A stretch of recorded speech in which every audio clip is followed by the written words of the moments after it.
The lunch rush at Sonny's Diner hit like it always did. Fast, loud, and unforgiving. Coffee machines hissed. Plates clattered. The bell above the door chimed every few minutes as farmers, truck drivers, and office workers filed in for their usual orders. Mia moved quickly between tables, balancing 2 plates on one arm and refilling mugs with the other. She had mastered the rhythm of the place. Smile, serve, clear, repeat.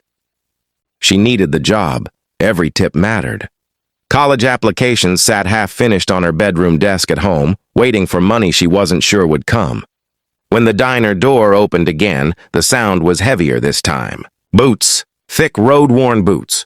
Conversations slowed. A group of bikers, 8 of them, stepped inside. Leather jackets stretched across broad shoulders, stitched with patches and insignias. Some had braided beards, others wore bandanas. They carried the smell of gasoline and highway dust.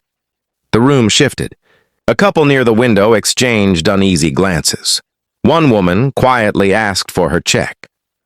Mr. Carlson, the owner, stiffened behind the counter. "Just what we need," he muttered under his breath. Mia hesitated for only half a second.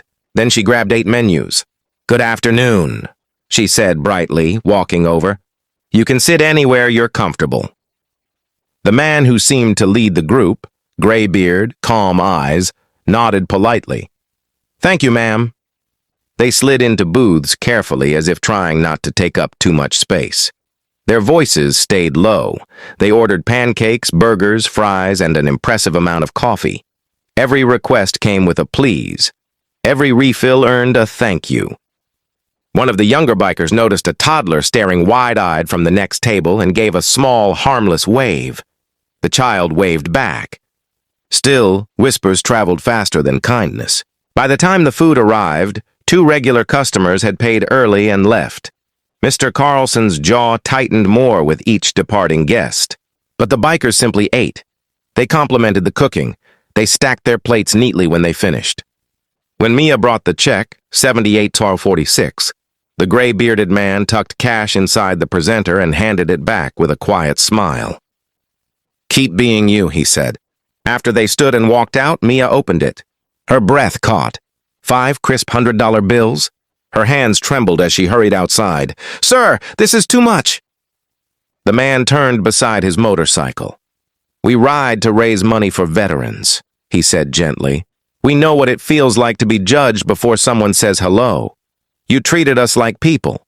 Before she could respond, Mr. Carlson stormed out. "You just cost me half my lunch crowd," he snapped. "I won't have my diner turning into a biker hangout." "They didn't do anything wrong," Mia said softly. "I don't care, you're done here." The words fell flat and at 5:45 a.m., the sun hadn't fully risen over Main Street, but Mr. Carlson was already inside Sonny's Diner, pacing. He told himself he'd done the right thing. Reputation mattered. Regular customers mattered. He couldn't risk his diner becoming that place. Still, the image of Mia quietly removing her apron lingered longer than he expected. At exactly 6:10 a.m., the low rumble began. At first it sounded distant, like approaching thunder. Then it grew louder. Motorcycles. 1, 3, 10. Mr. Carlson moved toward the front windows, his stomach tightening as he watched bikes roll into town from both directions. Chrome gleamed in the early light. Engines idled in controlled, steady rhythms. Riders parked neatly along the curb, filling every available space without blocking traffic. Within 15 minutes, the street was lined.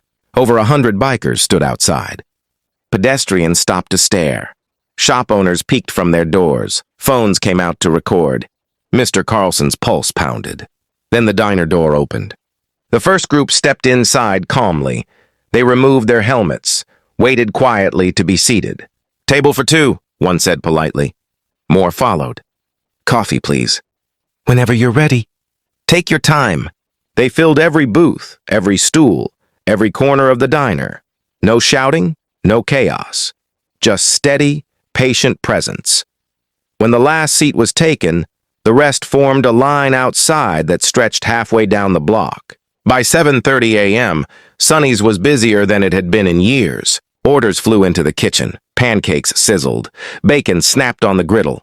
The register rang nonstop, and every single biker tipped generously. Some left $50 on a $12 breakfast. Others left $100 bills folded beneath coffee cups. Finally, the gray-bearded rider from the day before stepped forward to the counter.